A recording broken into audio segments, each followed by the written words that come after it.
Karena aku tak pantas melihatnya dalam penjara. Aku puas melihat hubungan yang menaunginya.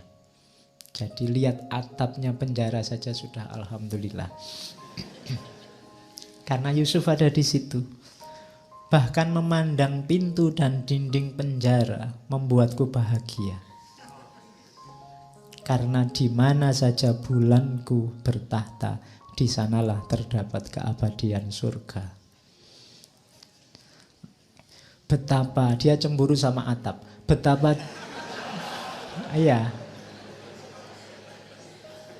betapa diberkati atap itu yang melayaninya sebagai naungan dari matahari dunia. Betapa aku merasa iri atas tembok yang beruntung di mana ia bersandar, dan lantai yang mampu mencium kaki makhluk yang demikian menawan itu.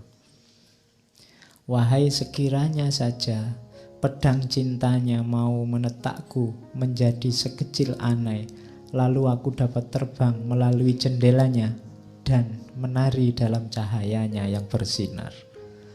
Oh, ini jadi dia sudah bikin kamar dekat penjara pun masih gelisah. Dia belum bisa bertemu dengan Yusuf, kekasihnya.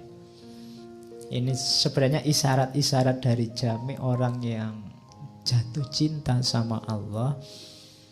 Segala yang berhubungan dari Allah, yang ada, yang berkaitan dari Allah pun dia cintai, dia sukai.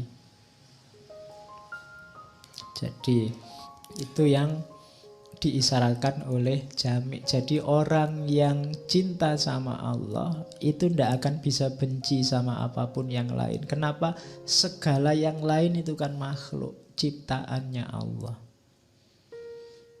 Kalau kamu ngaku mencintai Allah tapi masih bisa membenci apapun yang lain, padahal apapun yang lain itu masih ada hubungannya sama Allah, itu berarti masih belum cinta beneran. Jadi itu yang diisyaratkan lewat Zulaiha. Terus itu juga ada kalimat yang menunjukkan bahwa ini sebenarnya waktu Zulaiha yang tiap hari merata merenung tentang Yusuf, diajak ngobrol sama pelayannya ndak nyambung. Katanya Zulaiha, aku tak pernah sadar akan diriku, maka janganlah mengharapkan aku untuk menyadarimu semua. Apabila kalian hendak berkata padaku, ingatlah untuk menggoyang tubuhku dulu. Dengan demikian aku akan kembali menjadi diriku sendiri dan mendengarkanmu.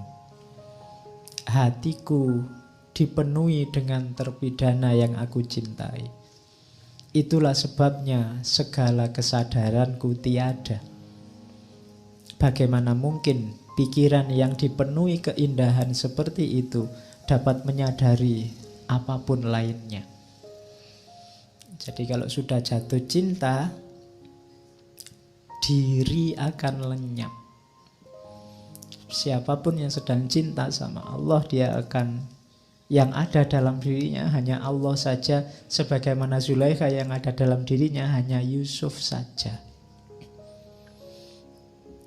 Makanya banyak sufi dalam ekstasenya, puncaknya, secara tidak sadar bilang Anallah.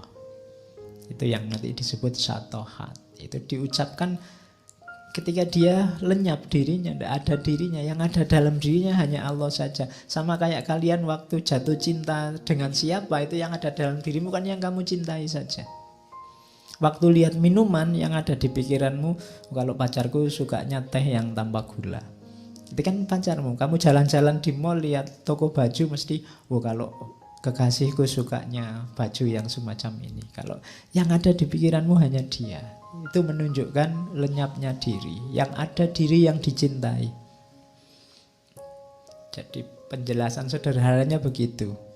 Jamek pakai analogi dari Zulaiha yang merasa tidak sadar. Jadi kalau mau ngajak ngobrol Zulaiha, ditepuk dulu, sadar. Nah, baru bisa diajak ngomong. Kalau tidak begitu, yang ada di pikirannya hanya Yusuf. Oke. Terus jadi itu unsur selanjutnya penyucian diri. Secara tidak sadar dengan cintanya nanti Zulaikha sebenarnya sedang membersihkan dirinya dari segala hal yang duniawi, bahkan dari egonya sendiri. Ini kan latihan yang luar biasa. Banyak orang susah untuk menaklukkan egonya. Maka jalannya apa? Cinta. Makanya tadi Sufi tadi ketika didatangi anak muda disuruh pergilah jatuh cintalah dulu. Latihan apa sih paling utama dari cinta itu? Menaklukkan ego. Orang yang cinta itu pasti tidak egois, tidak berpikir tentang dirinya, yang difikirkan yang dicintai.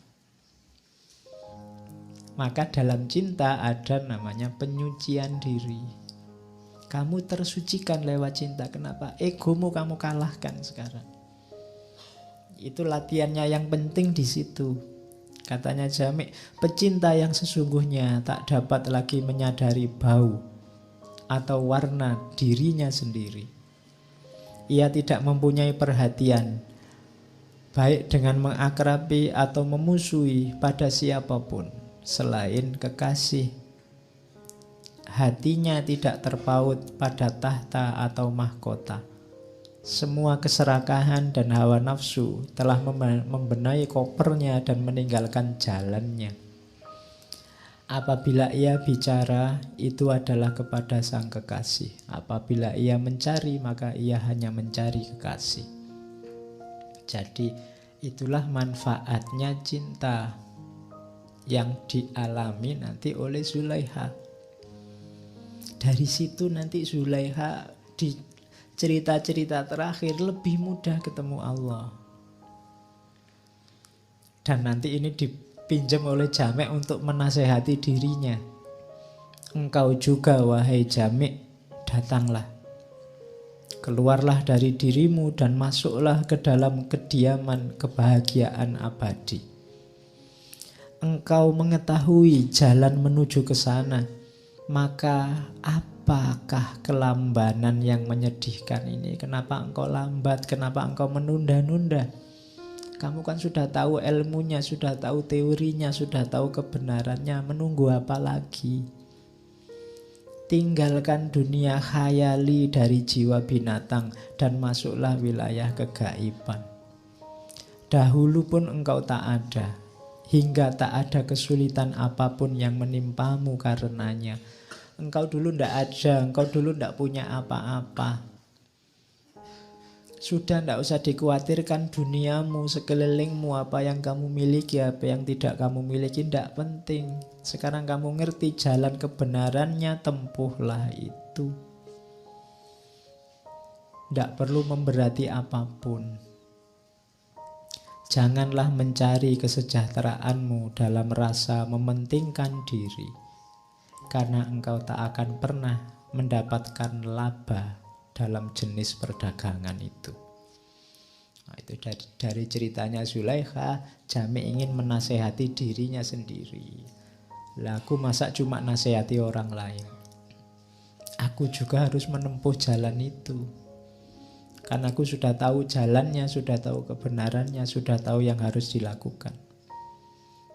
Apalagi yang aku tunggu? Aku ini kok lambat sekali ya. Apakah kelambanan yang menyedihkan itu?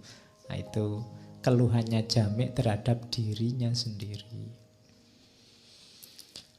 Nah, nanti Yusuf di penjara, Zulaikha tetap dengan cinta dan ratapan-ratapannya. Sampai nanti Yusuf, kita sudah tahu bagaimana ceritanya, sampai dia diangkat jadi wazir yang agung. Cuma saat Yusuf jadi wazir, Zulaikha ini hartanya habis. Jadi dia sudah tidak lagi jadi istrinya wazir. Sisa kekayaannya dipakai untuk mengejar dan mencari biar bisa dekat sama Yusuf. Itu pun sangat kesulitan.